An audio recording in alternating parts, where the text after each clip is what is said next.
Hey everyone, and welcome back to the channel. Today, we're diving into a powerful editing technique that can truly elevate your videos. Keyframes in CapCut.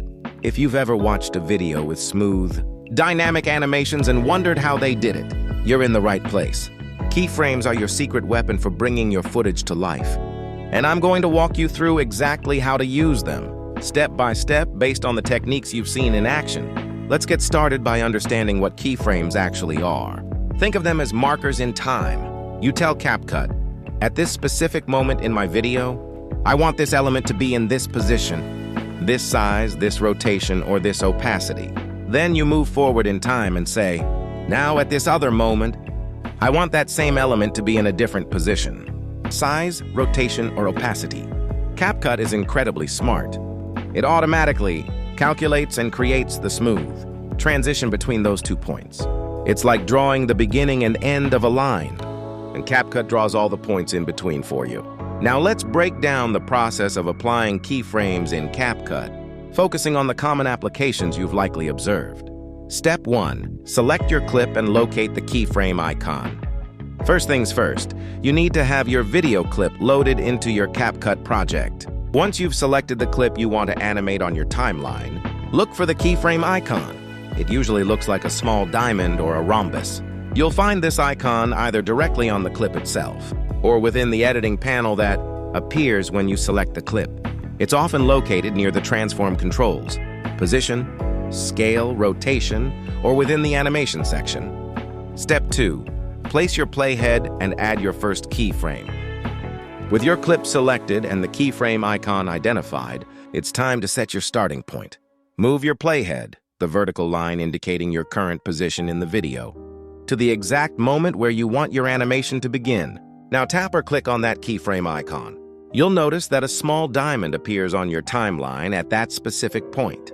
This signifies your first keyframe.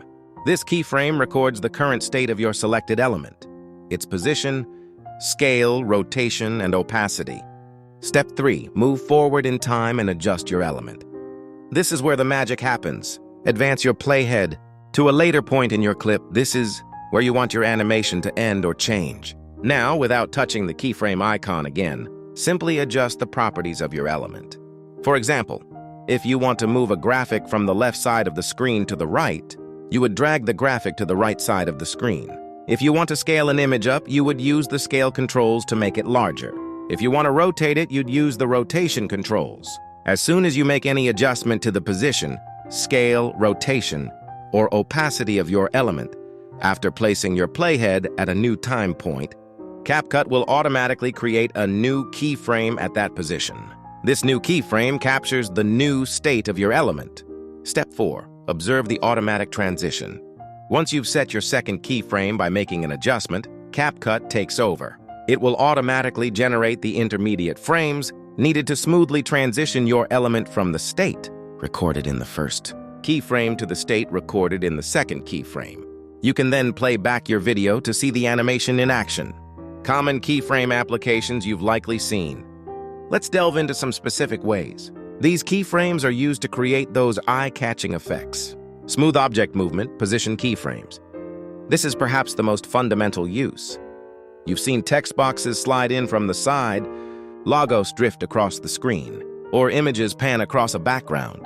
To achieve this, you'd place your first keyframe where you want the object to start, then move the playhead forward and drag the object to its desired end position. CapCut handles the smooth journey in between.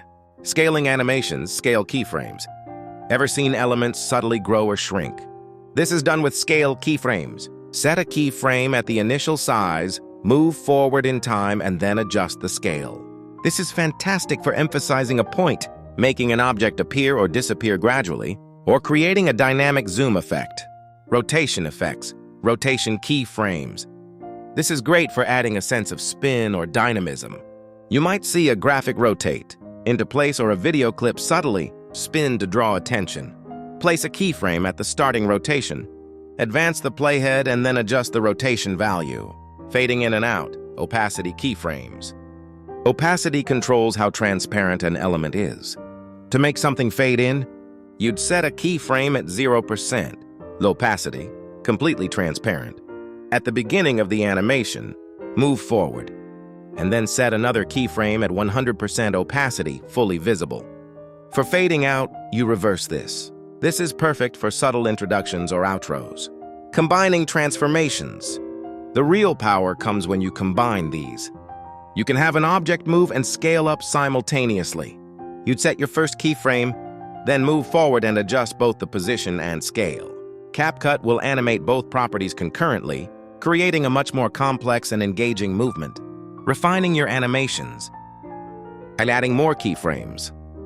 You're not limited to just 2 keyframes. You can add as many as you need to create more complex paths and movements. For instance, to make an object move in an S shape, you'd set a keyframe, move forward and adjust its position, move forward again and adjust its position to create the curve, and so on. Adjusting keyframe timing. The distance between your keyframes on the timeline directly impacts the speed of your animation.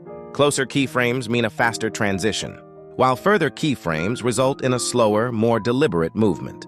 You can drag and drop keyframes on the timeline to fine-tune the timing. The keyframe curves, easing.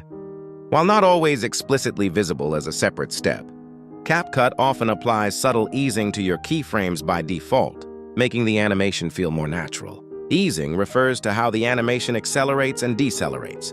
For example, an animation might start slowly, speed up in the middle, and then slow down again as it reaches its destination.